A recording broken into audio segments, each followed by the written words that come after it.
Hello everyone, आप सभी का फिर से स्वागत है। यह घटना चक्र साइंस का डिस्कशन है। हम लोग बायोलॉजी को डिस्कस करें जिसमें आज का टॉपिक है श्वसन तंत्र। सबसे पहले हम लोग श्वसन तंत्र के बारे में डिस्कस करेंगे। इसके बाद इस पर आधारित अब तक जितने भी प्रश्न पूछे गए उन सभी प्रश्नों का एनालिसिस करेंगे। तो चलिए स्टार्ट करते हैं। देखिए, श्वसन तंत्र के अंतर्गत वे सभी अंग आते हैं जिनसे होकर वायु का आदान प्रदान होता है, जैसे नासिका एवं नासामार्ग, ग्रसनी, लैरिंक्स या स्वर यंत्र, ट्रैकिया, ब्रोंकाई, ब्रोंकियोल्स तथा फेफड़े। मनुष्य के वक्ष गुहा में दो फेफड़े होते हैं जो फुफ्फुसावरण या प्लूरल मेम्ब्रेन के द्वारा घिरे होते हैं। मनुष्य का दाया फेफड़ा बाएं फेफड़े से कुछ बड़ा और चौड़ा होता है, परंतु लंबाई में कुछ छोटा होता है। फेफड़ों में रुधिर कोशिकाओं का जाल फैला होता है। प्रत्येक फेफड़े में लगभग 15 करोड़ वायु कोष्ठक होते हैं, जिसमें श्वास की आयु तथा रुधिर के बीच गैसीय जो विनिमय है होता है। लंग्स यानी फेफड़े या फुफ्फुस के द्वारा जो है गैसों का आदान प्रदान होता है। यह मानव सहित समस्त स्तनधारियों के श्वसन तंत्र का सबसे महत्वपूर्ण अंग होता है, इसीलिए इसे फुफ्फुसीय श्वसन कहते हैं। श्वसन एक जैविक क्रिया है जिसमें अंतःश्वास तथा उच्छ्वास क्रियाओं के दौरान वायुमंडल में उपस्थित प्रमुख गैसें तथा नाइट्रोजन, ऑक्सीजन, कार्बन डाइऑक्साइड, जलवाष्प आदि प्रयुक्त होते हैं। इन क्रियाओं के दौरान सामान्यतः नाइट्रोजन की मात्रा अपरिवर्तित रहती है। मानव शरीर में ऑक्सीजन अंतःश्वसन के द्वारा फेफड़ों तक पहुंचती है। फेफड़ों में ही वायु कोष्ठक पाए जाते हैं जो कि रुधिर कोशिकाओं के द्वारा घिरे रहते हैं। इन कोशिकाओं में ऑक्सीजन वायु कोष्ठक से प्रवेश कर जाती है तथा CO2 विपरीत दिशा में गति कर जाती है। लाल रुधिर कणिकाओं में मौजूद हीमोग्लोबिन प्रोटीन ऑक्सीजन के वाहक का कार्य करके इसे शरीर के विभिन्न अंगों के ऊतकों तक पहुंचाने का कार्य करता है। सामान्यतः एक स्वस्थ मनुष्य में हीमोग्लोबिन की जो मात्रा होती है औसतन 15 ग्राम प्रति 100 मिलीलीटर रुधिर होती है। 1 ग्राम हीमोग्लोबिन में लगभग 1.34 मिलीलीटर ऑक्सीजन बंधी होती है। इस प्रकार 100 मिलीलीटर रुधिर की हीमोग्लोबिन में लगभग 20 मिलीलीटर ऑक्सीजन बंधी होती है। कार्बन मोनोऑक्साइड का हीमोग्लोबिन के प्रति आकर्षण ऑक्सीजन के तुलना में 250 गुना अधिक होता है। यह रक्त के हीमोग्लोबिन से जुड़कर कार्बोक्सी हीमोग्लोबिन बनाती है। इससे रक्त की जो ऑक्सीजन क्षमता है, ऑक्सीजन जो परिवहन क्षमता है, कम हो जाती है कार्बोक्सी हीमोग्लोबिन के कारण। ठीक है, ध्यान रखिएगा। रक्त में ऑक्सीजन की सांद्रता में कमी आने से श्वास के गति में क्रमशः जो है बढ़ोतरी होती जाती है और समुद्र सतह से ज्यों-ज्यों ऊपर चलते जाते हैं वायुमंडल की वायु का संयोजन अर्थात इसमें विभिन्न गैसों की जो प्रतिशत मात्राएं हैं वो तो रहती हैं, किंतु वायु का जो घनत्व है, डेंसिटी है, वो कम हो जाता है। पहाड़ों पर शरीर में ऑक्सीजन की कमी अर्थात हाइपोक्सिया के कारण मनुष्य के सांस फूलने लगती है अर्थात श्वास दर बढ़ती जाती है। ठीक है, इस पर आधारित पहला प्रश्न। स्तनधारियों में श्वसन होता है, किनके द्वारा होता है? तो स्तनधारियों में जो श्वसन होता है वो फेफड़े के द्वारा होता है, फुफ्फुस के द्वारा होता है। स्तनधारियों या स्तनपायी जीव प्रणाली जगत के एक ऐसे समूह को कहते हैं जो कि अपने नवजात शिशुओं को दूध पिलाते हैं। इनके नर और मादा दोनों में स्तन ग्रंथियां पाई जाती है, परंतु मादा की स्तन ग्रंथियां अत्यंत विकसित होती है। एक जो होते हैं कशेरुकी प्राणी मुख्यतः जो है फुफ्फुस यानी फेफड़े के द्वारा जो है ये श्वसन करते हैं। ये कशेरुकी प्राणी फेफड़े के द्वारा क्या करते हैं? श्वसन करते हैं। सेकंड नंबर क्वेश्चन है, श्वसन क्रिया में वायु के कौन से घटक की मात्रा में कोई परिवर्तन नहीं होता है? श्वसन के क्रिया में वायु के कौन से घटक की मात्रा में जो है कोई परिवर्तन नहीं होता है? वह आपका नाइट्रोजन, ये अपरिवर्तित रहता है। डी ऑप्शन सही ऑप्शन है। इसके बारे में हम लोगों ने ऊपर में डिस्कस भी किया था, फिर से इसको हम लोग रिपीट कर लेते हैं ताकि आपको रिवीजन हो जाए।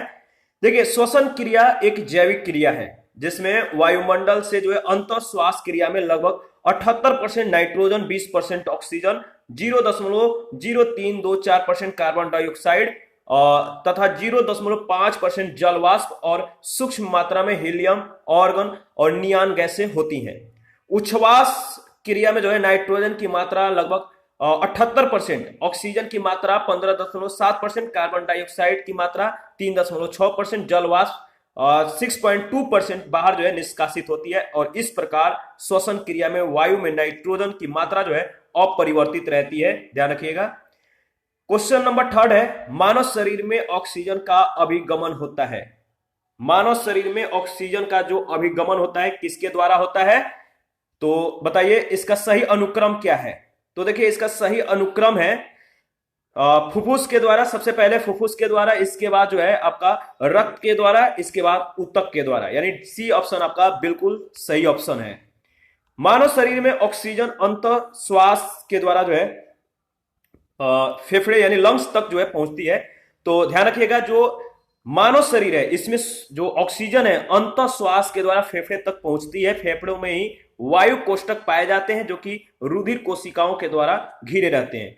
इन कोशिकाओं में ऑक्सीजन वायु कोष्ठक से प्रवेश करके जो है जाती है और CO2 विपरीत दिशा में गति कर जाती है। लाल रुधिर कणिकाओं में मौजूद हीमोग्लोबिन प्रोटीन ऑक्सीजन के वाहक का कार्य करके इसे शरीर के विभिन्न अंगों के ऊतकों तक पहुंचाने का कार्य करता है। 4 नंबर है, जब रक्त में ऑक्सीजन की सांद्रता में कमी आती है तो श्वास की गति क्या होती है, इसमें कैसा परिवर्तन होगा। तो ध्यान रखिएगा जब रक्त में ऑक्सीजन की सांद्रता में कमी आती है तो श्वास की जो गति होती है वो हो जाती है, क्या हो जाती है, श्वास की गति बढ़ जाती है। बी ऑप्शन आपका बिल्कुल सही है। देखिए रक्त में ऑक्सीजन के सांद्रता में कमी आने से श्वसन की गति जो है क्रमशः इसमें बढ़ जाती है। श्वसन करने की गति जो है अत्यधिक हो जाती है।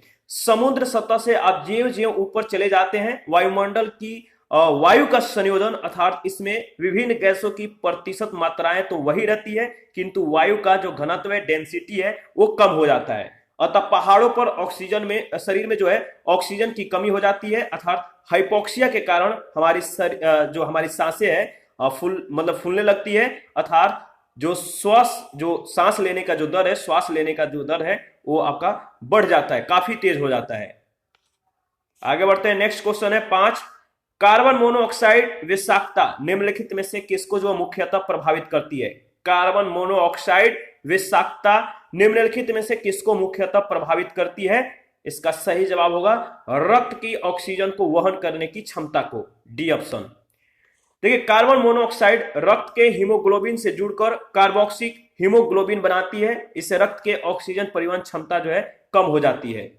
6 नंबर है, निम्नलिखित में से कौन सा जैव रूपांतरण मानव शरीर को अधिकतम ऊर्जा प्रदान करता है। कौन सा जैव रूपांतरण मानव शरीर को अधिकतम ऊर्जा प्रदान करता है। सही जवाब है एटीपी से एडीपी। याद रखिएगा एटीपी से एडीपी। मानव शरीर जो है इसके द्वारा विभिन्न कार्यों को करने के लिए आवश्यक ऊर्जा रासायनिक यौगिक एडिनोसिन ट्राइफॉस्फेट एटीपी जिसे हम बोलते हैं इसके विघटन से प्राप्त होती है।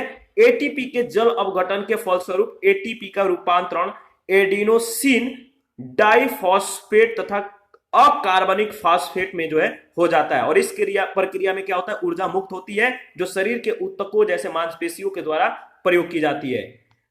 इसमें जो है आप देख सकते हैं ATP plus H2O ADP plus pi plus energy जो है इससे निष्कासित होता है। 7 नंबर क्वेश्चन है, श्वसन में ऊर्जा उत्पादित होती है। श्वसन में ऊर्जा उत्पादित होती है किस रूप में, तो एटीपी के रूप में। ध्यान रखिएगा जो श्वसन में ऊर्जा उत्पादित होती है वो एटीपी के रूप में होती है। कोशिकाओं में ऊर्जा उत्पादन के लिए ऑक्सीकरक विघटन से संबंधित अर्थात अपचयी अभिक्रियाओं को सम्मिलित रूप से कोशिकीय श्वसन कहते हैं। इस क्रिया के फलस्वरूप ऊर्जा एटीपी के रूप में उत्पादित होती है। क्वेश्चन नंबर 8 है, मानव शरीर का कौन सा भाग शरीर ताप को नियंत्रित करता है। मानव शरीर का वो कौन सा भाग है जो शरीर के टेम्परेचर को नियंत्रित करता है, वह है आपका फेफड़ा, बी ऑप्शन। फेफड़ा यानी लंग्स एक प्रमुख श्वसन नांग यानी रेस्पिरेटरी ऑर्गन है जो कि शरीर ताप को नियंत्रित रखता है या नियंत्रित करता है। श्वसन क्रिया के दौरान शरीर के ऊतकों यानी टिश्यूज को इसमें जो है टिश्यूज में भोज्य पदार्थ के ऑक्सीकरण से जहां एक और ऊर्जा उत्पन्न होती है वहीं दूसरी ओर जल वाष्प तथा गैस का जो है शरीर से उच्छ्वसन के द्वारा निष्कासन होता है जिसके परिणाम स्वरूप शरीर का ताप भी नियंत्रित रहता है। ठीक है, ध्यान रखिएगा। और इसी के साथ आज का जो टॉपिक था समाप्त हो जाता है। नेक्स्ट सेशन में हम लोग परिसंचरण तंत्र से जो है स्टार्ट करेंगे। तो अभी के लिए इतना ही, आप हमें इजाजत दीजिए। आप अपना प्रतिक्रिया जरूर दीजिएगा, आपके प्रतिक्रियाओं का हमें बेसब्री से इंतजार होता रहता है। और जिन लोगों ने अभी टेलीग्राम चैनल और क्विज ग्रुप को ज्वाइन नहीं किया है तो प्लीज आप लोग जो है टेलीग्राम चैनल और क्विज ग्रुप को ज्वाइन कीजिए, आपके लिए बहुत ज्यादा इंपॉर्टेंट है। और जहां से भी आपको डाउट हो किसी भी चैप्टर में, किसी भी टॉपिक से रिलेटेड आपको कोई भी प्रॉब्लम हो, आप हमें कमेंट कर सकते हैं, आपके प्रॉब्लम को सॉल्व किया जाएगा। तो थैंक यू, मिलते हैं नेक्स्ट सेशन में।